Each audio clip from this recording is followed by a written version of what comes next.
Shalom saudara-saudara, kita berjumpa lagi di hari ini Minggu 5 Juli 2020. Kita akan merenungkan kembali kebenaran firman Tuhan yang pada saat ini saya ambil dalam Roma 8 ayat yang ke-26 sampai ayat yang ke-30. Sebelumnya mari kita berdoa. Ya Tuhan Allah kami, Engkaulah yang berfirman kepada kami dan yang meneguhkan kami oleh firman-Mu, menghibur kami, menguatkan dan memampukan kami untuk menghadapi setiap babak kehidupan di setiap hari di mana kami menghadapinya dengan segala warna-warni kehidupan. Sebab itu saat kami membaca firman-Mu, biarlah kasih karunia-Mu melingkupi kami. Dalam nama Tuhan Yesus. Amin. Firman Tuhan dalam Roma 8, 26 sampai 30 berkata-kata sebagai berikut. Demikian juga Roh membantu kita dalam kelemahan kita. Sebab kita tidak tahu bagaimana sebenarnya harus berdoa. Tetapi Roh sendiri berdoa untuk kita kepada Allah dengan keluhan-keluhan yang tidak terucapkan. Dan Allah yang menyelidiki hati nurani mengetahui maksud Roh itu, yaitu bahwa Ia sesuai dengan kehendak Allah berdoa untuk orang-orang kudus. Kita tahu sekarang bahwa Allah turut bekerja dalam segala sesuatu untuk mendatangkan kebaikan bagi mereka yang mengasihi Dia, yaitu bagi mereka yang terpanggil sesuai dengan rencana Allah. Sebab semua orang yang dipilihnya dari semula, mereka juga ditentukannya dari semula untuk menjadi serupa dengan gambaran anaknya, supaya ia anaknya itu menjadi yang sulung di antara banyak saudara. Dan mereka yang ditentukannya dari semula, mereka itu juga dipanggilnya. Dan mereka yang dipanggilnya, mereka itu juga dibenarkannya. Dan mereka yang dibenarkannya, mereka itu juga dimuliakannya.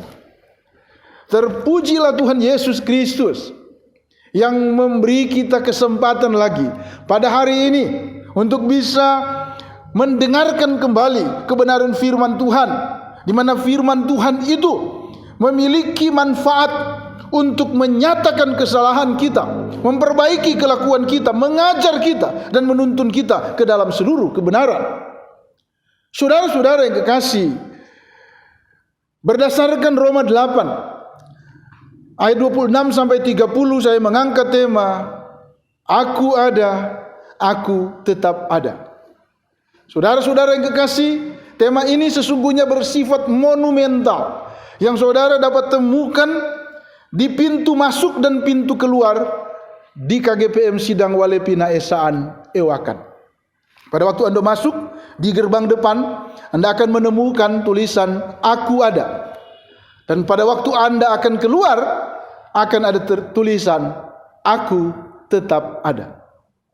Ini tentu memiliki makna yang dalam. Itulah sebabnya tentu kita tidak boleh berhenti pada makna historis monumental itu. Atau kita tidak boleh berhenti hanya sekedar sebuah keyakinan dogmatis semata-mata, hanya sekedar pengakuan iman semata-mata bahwa Allah ada dan Allah tetap ada. Tetapi bagaimana kita menempatkan keyakinan tentang keberadaan Allah itu dalam kehidupan kita, khususnya ketika kita menghadapi masa-masa yang paling sulit dalam kehidupan ini.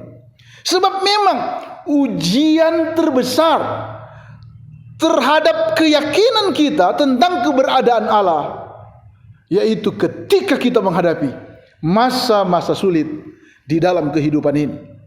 Masihkah kita mempercayai Allah di tengah-tengah kondisi di mana kita sedang terpuruk? Masihkah kita percaya bahwa Allah mengasihi kita di tengah-tengah kondisi di mana mata jasmani kita melihat seakan-akan kita sedang berada dalam masa kekelaman, kesuraman dan kegelapan?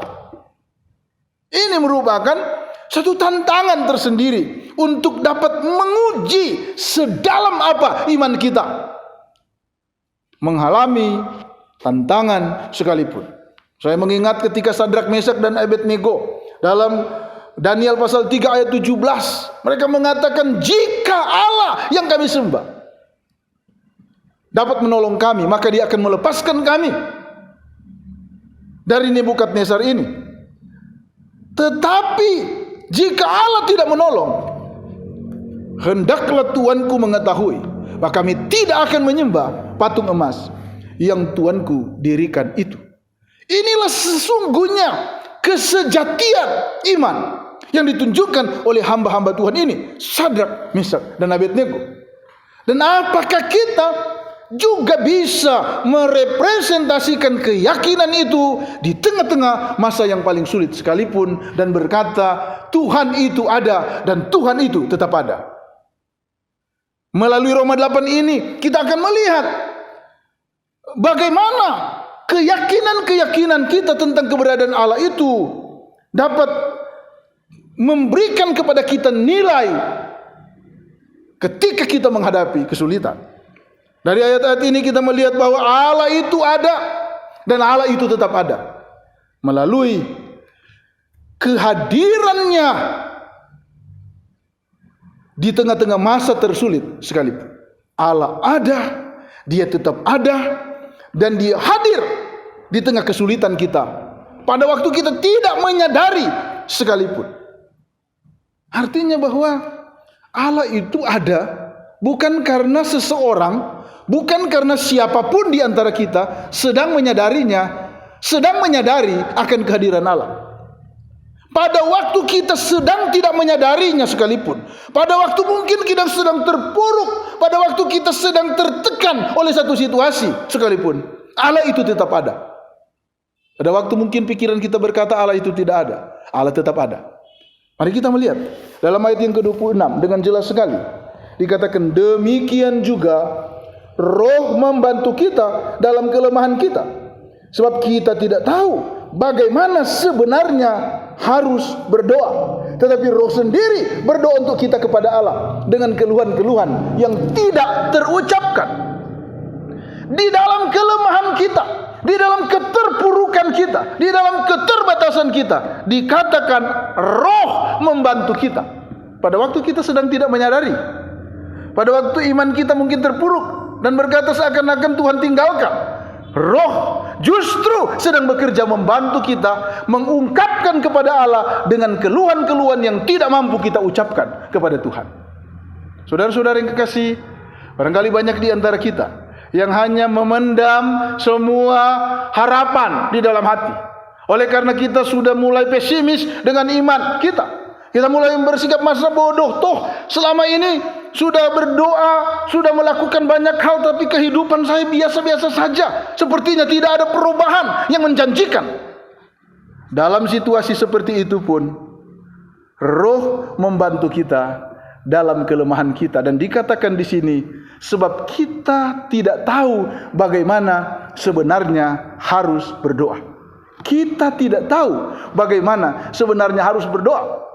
Ungkapan ini tidaklah dalam pengertian bahwa kita tidak mampu merangkai kata-kata untuk berdoa.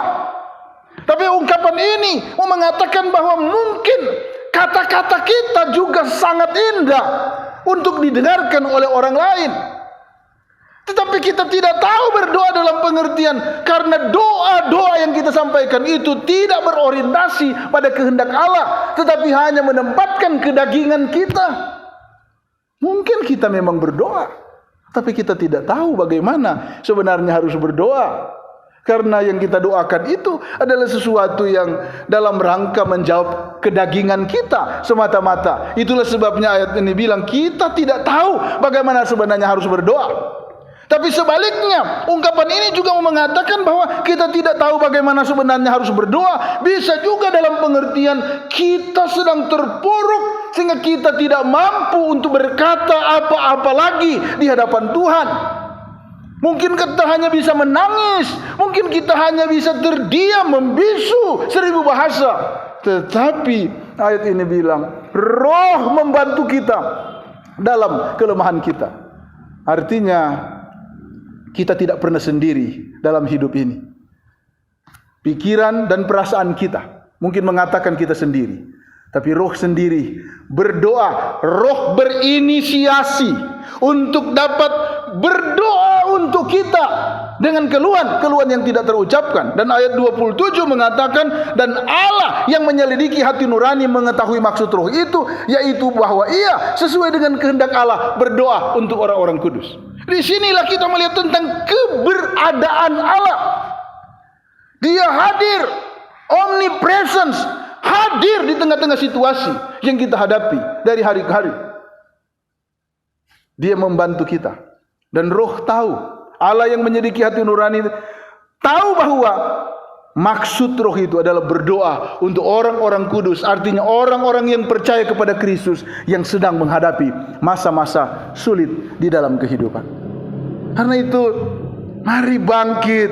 Adakah di antara kita yang mulai terpuruk dan mulai membiarkan diri hanyut dalam keputusasaan?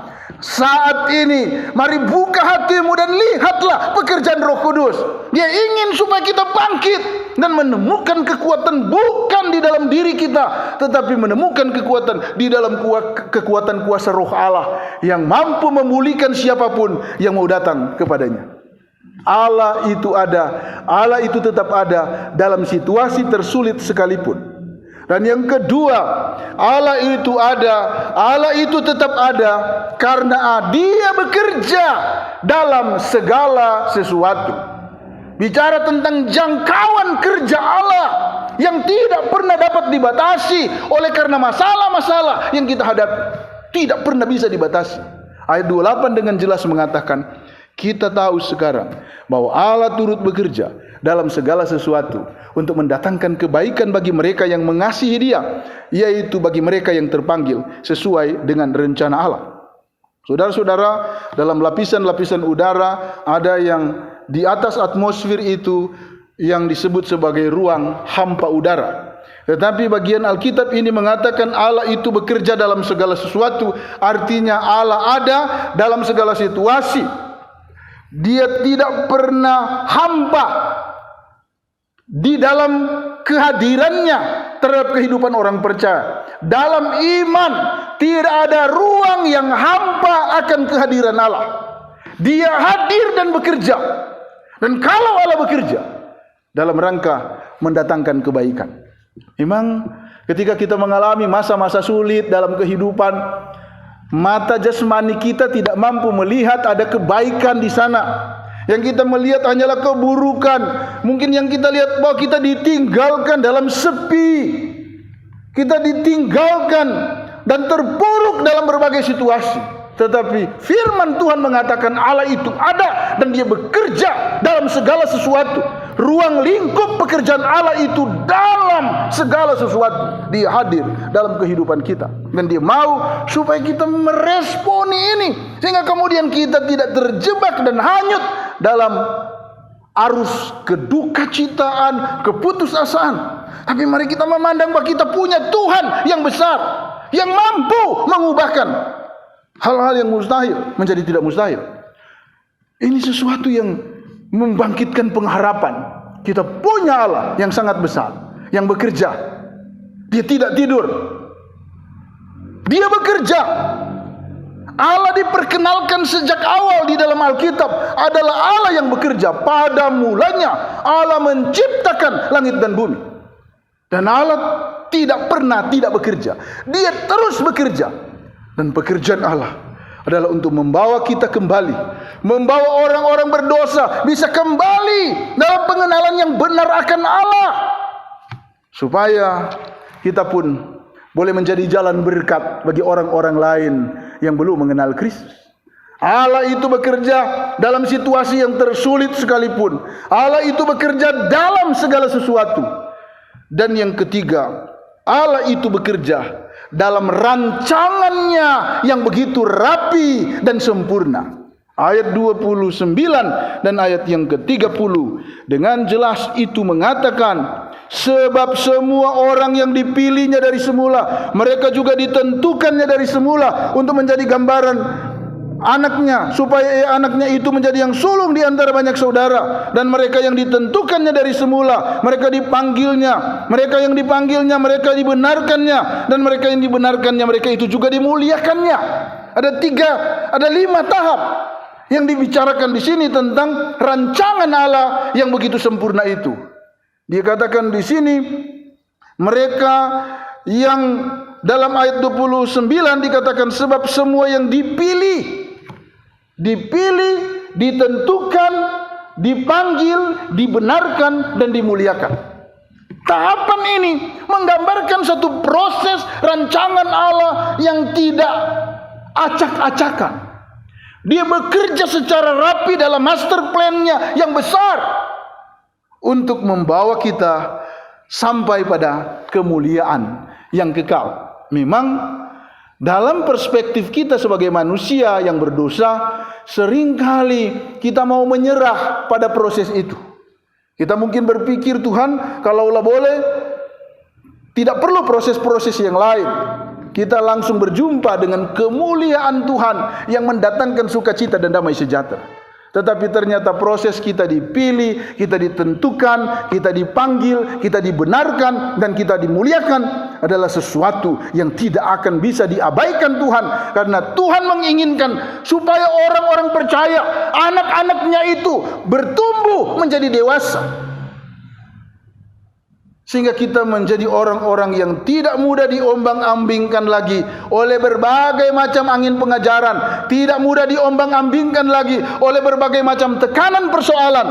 Tapi kita akan bangkit dan menemukan kehidupan dalam sebuah kemenangan iman bersama Kristus yang sudah menang, bersama Kristus yang hidup, bersama Kristus yang menjanjikan pengharapan yang kekal kepada semua orang yang percaya kepadanya. Allah itu ada. Allah itu tetap ada. Aku ada. Aku tetap ada. Sekali lagi, kiranya ini tidak sekedar menjadi sebuah pengakuan iman, tidak sekedar menjadi sebuah keyakinan dogmatis semata-mata, tetapi Allah itu ada. Allah itu tetap ada.